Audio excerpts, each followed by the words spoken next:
let me tell you a little bit about our featured speaker today. Speaking of sacrifices made on the behalf of our country, my goodness, today's story is absolutely the epitome of that. We're here today with Francis Gary Powers Jr., whose father, we all know this, well, we don't know, but we've heard of before, and we're here to learn more about. Now, Gary's here with us today. He was born in 1965. He holds a bachelor's degree in philosophy and a master's degree in public administration and U.S. history.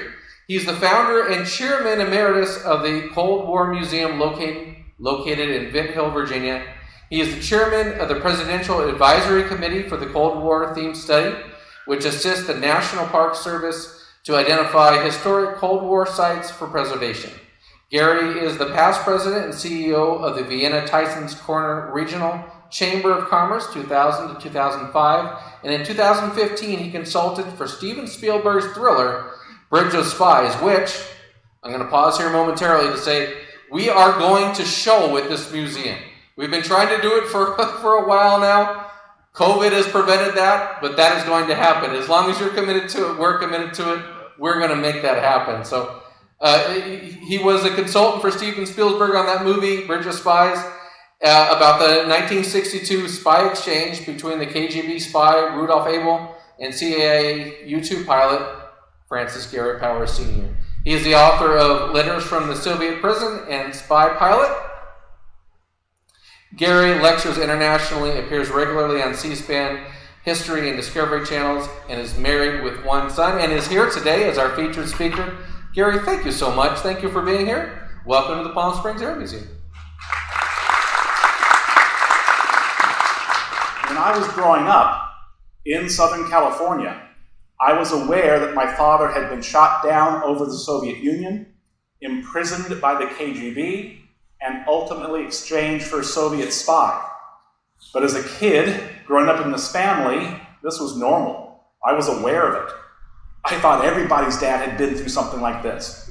That perception changed on August 1st of 77.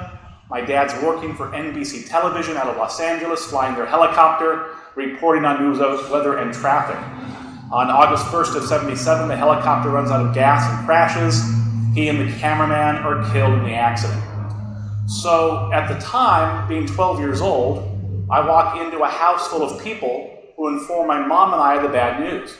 Our lives are turned upside down. As a result of my research, specifically into the U-2 incident, I uncovered numerous conspiracy theories, rumors, speculation, some outright lies about what took place on May 1st of 60.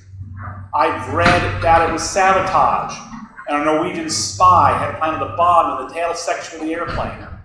I've read that it was our own government, CIA, who intentionally sabotaged the mission to perpetuate the Cold War by ruining the summit conference that was planned for May 16th of that year.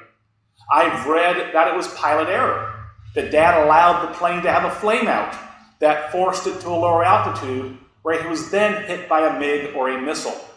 And my favorite theory comes from a television show called Dark Skies for NBC television. This is probably 25 or 30 years ago. They attribute the U-2 incident to an encounter with a UFO. So we've all these alleged theories. Some that are quite believable, flameout theory, others that are a little far-fetched, being encountered with a UFO. So 500 feet. From what I have, he's 4.5 hours into his mission. He's over the city of Sverdlovsk. There, a bright orange flash lights up the exterior of the canopy. A shockwave hits the plane, pushes the plane forward, throws my dad back in his seat. My dad realizes that something's gone wrong. The controls no longer respond. You can't fly a plane without its tail section. The near miss of a Soviet SA-2 missile, a new and improved missile that had been developed over the last 4 years, has exploded near enough to the tail section to cause structural failure. As a result, the nose pitches forward, the wings snap off, Dad goes into an inverted spin. On the way down, he notices a dark car following his descent. On May 5th, Khrushchev, premier of the Soviet Union, holds a press conference. "Ah, comrades, we've shot down an American spy plane. So my dad returns home to a lot of controversy. He is debriefed by the CIA for 3 weeks at a safe house in Maryland. After the first week of debriefings, they realize that he didn't give away any information to the Soviets, that he didn't compromise or jeopardize any of their programs that he had knowledge of. So this whole controversy that surrounded my father and his untimely death in 1977 is what put me on this track to try to find out the truth of what took place. And that's why I ended up writing Spy Pilot, to help set the record straight. Along my journey to find out about my father, to find out the truth of what took place, I discovered that there were hundreds of thousands of men and women who fought, sacrificed, and died during this conflict that had not been given any recognition for their service during the Cold War. I also found out by giving lectures to high school students between 92 and 96 that they really didn't know anything about the Cold War that had just ended 5 years earlier. I would go into a classroom in Northern Virginia, Washington, D.C. area. I would give a talk on the U-2 incident. I get blank stares from the kids. They thought I was there to talk about the U-2 rock band. So that was the first clue. Something had to be done to preserve Cold War history, honor Cold War veterans, educate kids on this time period. In 1996, I ended up founding the Cold War Museum, honor Cold War veterans, preserve Cold War history, educate kids. What I thought would take 3 years, fundraise $3 million, shouldn't be too hard, took 15 years to get brick and mortar. And in that time period, we started to collect Cold War artifacts. Very easy to find in the mid-90s, very difficult to find today. So we were ahead of the curve when we started our outreach and our collection. As a result of our efforts, we have items from the USS Liberty incident, the USS Pueblo incident, overhead reconnaissance platforms, U-2, SR-71, KH and/or Corona spy satellites. We have the largest collection of civil defense items in America, having saved and salvaged the Civil Defense Headquarters for Washington, D.C.